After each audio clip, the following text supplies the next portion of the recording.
হঠাৎ অদৃশ্য একটা কিছু আমার জায়গা বরাবর খোঁচা দিচ্ছে।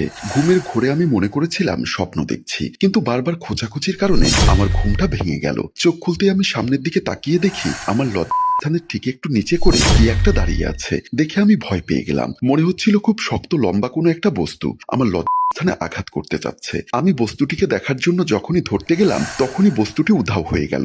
মনে মনে ভাবলাম হয়তোবা খাটের উপর কোনো একটা শক্ত লোহার রড পড়েছিল, যেটা হয়তোবা ঘুমের সময় আমি লক্ষ্য করিনি। তাই খাটের উপর হাত দিয়ে এদিক ওদিক খোঁজাখুঁজি করে কিছু না পেয়ে আমি আবারও শুয়ে পড়লাম। সাকিব বাড়িতে নেই, সে একটা জরুরি কাজে কক্সবাজার গেছে। তাই আমার রুমে আমি একা ঘুমিয়ে আছি। পাশের রুমে অবশ্য আমার শ্বশুর শাশুড়ি ঘুমিয়ে আছে। আমি ঘড়ির দিকে তাকিয়ে দেখি রাত ৩টা বাজে। তাই আমি আবারও ঘুমানোর চেষ্টা করলাম।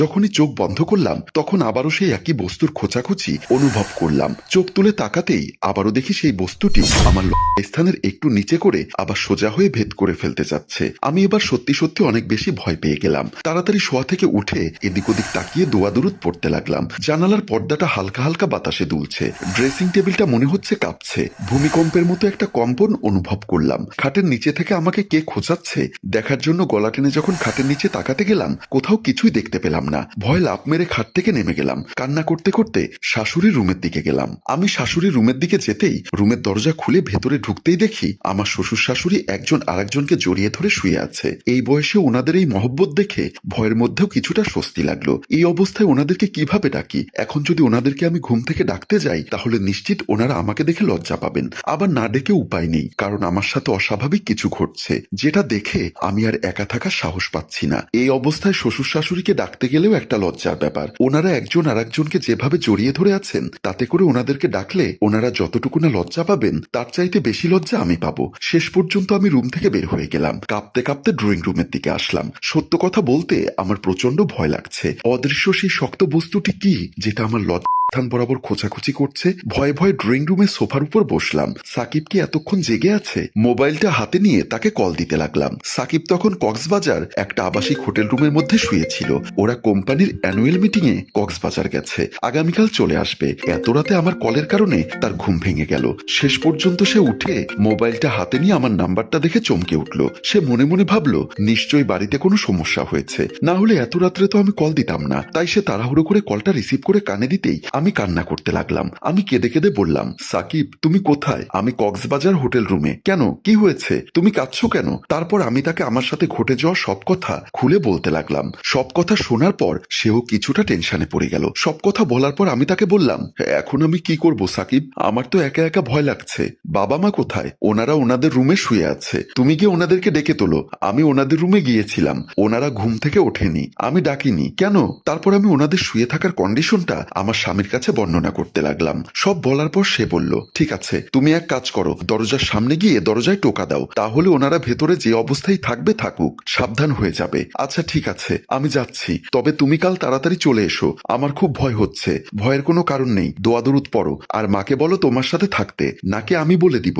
না থাক, তুমি ঘুমো, আমি মাকে বলছি। তুমি কিন্তু কাল তাড়াতাড়ি চলে আসবে। আচ্ছা আসবো। তারপর আমি মোবাইলের লাইনটা কেটে শ্বশুর শাশুড়ির রুমের দিকে আবারও গেলাম। শ্বশুর শাশুড়ির রুমের দরজার সামনে এসে জোরে জোরে দরজায় বাড়ি দিতে লাগলাম আর মামা বলে ডাকতে লাগলাম। আমার কেন জানি মনে হচ্ছে পেছন থেকে কেউ একজন এসে আমাকে এই বুঝি জড়িয়ে ধরবে। ভয়ে সারা শরীর থির থির করে কাঁপছি। এভাবে দরজায় বাড়ি দেওয়ার শব্দে শ্বশুর শাশুড়ির ঘুম ভেঙে গেল। ওনারা ঘুম থেকে উঠে বসে গেলেন। আমার শাশুড়ি বলল, সাকিবের বাপ কে যেন দরজায় বাড়ি দিল মনে হলো। আমারও তো তাই মনে হলো। এমন সময় আমি আবারও দরজায় বাড়ি দিয়ে মামা করে ডাকতে লাগলাম। আমার শাশুড়ি বলল, সাকিবের বউয়ের গলার মতো লাগছে। আরে ওটা সাকিবের বউই। তারপর ওনারা তাড়াহুড়ো করে নেমে দরজার দিকে আসলেন। দরজা খুলতেই আমি শাশুড়ি মাকে জড়িয়ে ধরে কাঁদতে লাগলাম। শাশুড়ি মা বলল, কি হয়েছে বৌমা, এভাবে কাঁদছো কেন? তারপর আমি আমার শাশুড়িকে সব কথা কেঁদে কেঁদে বলতে লাগলাম। আমার সব কথা শুনে আমার শ্বশুর শাশুড়ি দুজনেই চিন্তিত হয়ে গেল। আমার শ্বশুর বলল, এটা কিভাবে সম্ভব? আমার মনে হচ্ছে বৌমা তুমি স্বপ্নে উল্টাপাল্টা কিছু দেখেছো, এটা বাস্তবে নয়। বিশ্বাস করুন বাবা, প্রথমে আমিও তাই মনে করেছিলাম, কিন্তু দ্বিতীয়বার যখন আমার সাথে আবারও একই ঘটনা ঘটেছে তখন আর বিশ্বাস না করে পারলাম না। চলো তো আমরা একবার বৌমার রুমে গিয়ে দেখি বলেই ওনারা আমার সাথে আমার রুমের দিকে চলে আসলেন। আমার রুমে এসে আমার শ্বশুর এদিক ওদিক ভালো করে তাকাতে লাগলেন, কিন্তু কোথাও কোনো কিছুর অস্তিত্ব দেখলেন না। এমনকি যে শক্ত বস্তুর খোঁচাখুচি আমি অনুভব করেছিলাম সেই শক্ত বস্তুটিও কোথাও দেখলাম না। আমার শ্বশুর খাটের নিচে, পর্দার আড়ালে, ড্রেসিং টেবিলের পেছনে সব জায়গায় খুঁজে দেখলেন, কোথাও কিছু পেলেন না। অবশেষে আমার শাশুড়ি বলল, বৌমা তোমার শ্বশুর তো এত খোঁজাখুঁজি করে কোথাও কিছু দেখলো না, আমার মনে হচ্ছে তোমার ভুল হচ্ছে। না মা, সত্যি বলছি আমার কোনো ভুল হচ্ছে না। আচ্ছা মা, আর তো রাত বেশি নেই, আপনি একটু দয়া করে আমার সাথে ঘুমোন। হ্যাঁ গো সাকিবের মা, বৌমা যেহেতু ভয় পাচ্ছে তুমি তার সাথে ঘুমোও, কাল তো সাকিব চলে আসবে। তারপর আমার শাশুড়ি বলল, ঠিক আছে তুমি তাহলে ঘুমোও গিয়ে, আমি আর বৌমা এখানে ঘুমোচ্ছি। শেষ পর্যন্ত আমার শ্বশুর চলে গেল, আমি আর আমার শাশুড়ি খাটে উঠে ঘুমিয়ে পড়লাম। পরদিন বিকালবেলা যথারীতি সাকিব কক্সবাজার থেকে চলে আসে। সাকিব এসে কলিং বেল টিপতেই আমি দরজা খুলে দিলাম। সাকিব রুমে ঢোকার সাথে সাথেই আমি সাকিবকে জড়িয়ে ধরি, কাঁদতে কাঁদতে বলি, তোমার আসতে এত লেট হলো কেন? আরে বাবা, কক্সবাজার থেকে ঢাকা শহরের দূরত্ব 360 কিলোমিটার, ইচ্ছা করলে তো আর পাখির মতো উড়ে আসা যায় না। তুমি জানো গতকাল রাতে আমি কি পরিমাণ ভয় পেয়েছি? আজ সারাদিন আমার কেন জানি মনে হচ্ছে কেউ সুই দিয়ে আমার স্থানে খোঁচাচ্ছে। আমার মুখে এমন কথা শুনে সাকিব বলল, এমন অদ্ভুত ব্যাপার তো আর কখনো শুনিনি। এই ঘরে আমার জন্ম হয়েছে, ছোট থেকে আমি এই ঘরে বড় হয়েছি, কখনো তো অস্বাভাবিক কিছু এই ঘরে কারো চোখে পড়েনি। সত্যি বলছি, তুমি কি আমার কথা বিশ্বাস করো না যে আমি হরর মুভি দেখেও ভয় পাই না? সেই আমার সাথে ঘটলো এমন ঘটনা। আচ্ছা, আমি যখন এসেই পড়েছি তখন আর টেনশনের কোনো কারণ নেই। দেখি আমি ফ্রেশ হয়ে বাবা মায়ের সাথে বসে এ বিষয়ে আলোচনা করব। এখন রুমে চলো। তারপর আমি সাকিবের ব্যাগটা নিয়ে সাকিবের সাথে আমাদের রুমের দিকে চলে গেলাম। এর কিছুক্ষণ পর সাকিব আমার শ্বশুর শাশুড়ির সাথে ড্রয়িং রুমে বসে এই বিষয়ে আলোচনা করছে। একটা ট্রেতে করে 3 জনের জন্য চা নিয়ে আমি ড্রয়িং রুমে প্রবেশ করলাম। চায়ের 1 কাপ আমার শ্বশুরের দিকে এগিয়ে দিলাম, আর একটা কাপ আমার শাশুড়িকে দিলাম। সাকিবের কাপটা হাতে নিয়ে ওর হাতে দিতে দিতে ওর পাশে বসে গেলাম। আমার শাশুড়ি বলল, বৌমা আজ সারাদিন তোমার কেমন লেগেছে? সত্য কথা বলতে সারাদিন শরীরটা ভারী লেগেছে। আমি তো সাকিব আসার আগ পর্যন্ত ওই রুমে আর ঢুকিও নি। আমার শ্বশুর চায়ের কাপে চুমুক দিতে দিতে বলল, আমার বাপদাদার আমল থেকে এই বাড়িতে আমার বসবাস, কিন্তু কখনো তো এমন ঘটনা ঘটেনি। আমার মনে হচ্ছে কি বৌমা একা ঘুমানোর কারণে হয়তোবা এমনটি হয়েছে। আশা করি আর সমস্যা হবে না। যদি আবারও একই ধরনের ঘটনা ঘটে তখন না হয় একটা ব্যবস্থা করা যাবে। সেদিনের মতো আমি আর সাকিব খাওয়া দাওয়া করে খাটের উপর শুয়ে রইলাম। সাকিব জার্নি করে এসেছে বলে তার ঘুমটা তাড়াতাড়ি চলে এসেছে, কিন্তু গতকাল রাতের ঘটনার পর থেকে আমার সারাক্ষণ মনের ভেতর একটা ভয় কাজ করত। সারাক্ষণ মনে হতো স্থানে কেউ যেন সুই দিয়ে খোঁচাচ্ছে। এখনো এমনই লাগছে, কিন্তু হাত দিয়ে দেখলে কোনো কিছুর অস্তিত্ব খুঁজে পাওয়া যায় না। ঘরটাতে কেমন জানি একটা ভৌতিক আবহাওয়া বিরাজ করছে।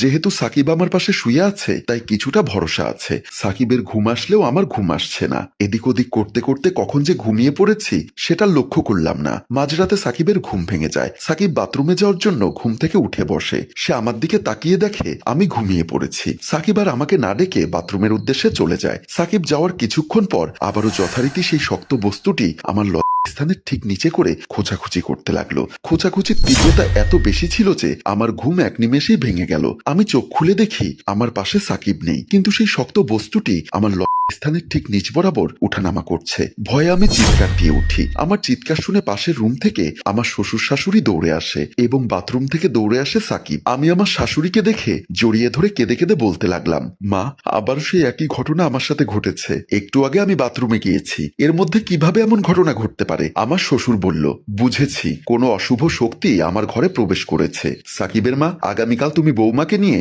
সাইফুল কবিরাজের আস্তানায় যাবে, আর আমি মসজিদের হুজুরকে এনে পুরো ঘর বন্ধ করব। আমার শাশুড়ি আমাকে সান্ত্বনা দিয়ে বলল, ঠিক আছে বৌমা, আজকের রাতটা কোনো রকমে থাকো, কাল সকালে আমি তোমাকে সাইফুল কবিরাজের আস্তানায় নিয়ে যাব। পরদিন যথারীতি আমার শাশুড়ি আমাকে নিয়ে সাইফুল কবিরাজের আস্তানায় এসেছে। সাইফুল কবিরাজ আজ ধ্যানে বসেছে। আমি আর আমার শাশুড়ি চুপচাপ সাইফুল কবিরাজের পাশে বসে আছি। এমন সময় সাইফুল কবিরাজ হুঙ্কার দিয়ে বলল, পেয়েছি, তোর উপর কিসে আসর করেছে সেটা আমি ধরতে পেরেছি। আমি আকস্মিক এমন হুঙ্কারে কিছুটা ভয় পেয়ে গেলাম। আমার শাশুড়ি বলল, কবিরাজ বাবা কি পেয়েছেন? তোর ছেলের বউকে একটা প্রেতাত্মা পেয়েছে। সেই প্রেতাত্মা বড়ই ভয়ঙ্কর। যে সমস্ত মহিলা পর সাথে সাথে গোসল করে না, এই প্রেতাত্মা শুধুমাত্র তাদের উপর ভর করে। তোর ছেলের বউয়ের গত পরশু হয়েছে, শীতের ভয়ে সে আর গোসল করেনি, আর তখনই এই প্রেতাত্মা তোর বউয়ের উপর ভর করেছে। কবিরাজ যে কথাটি বলেছে সেই কথাটি সত্য।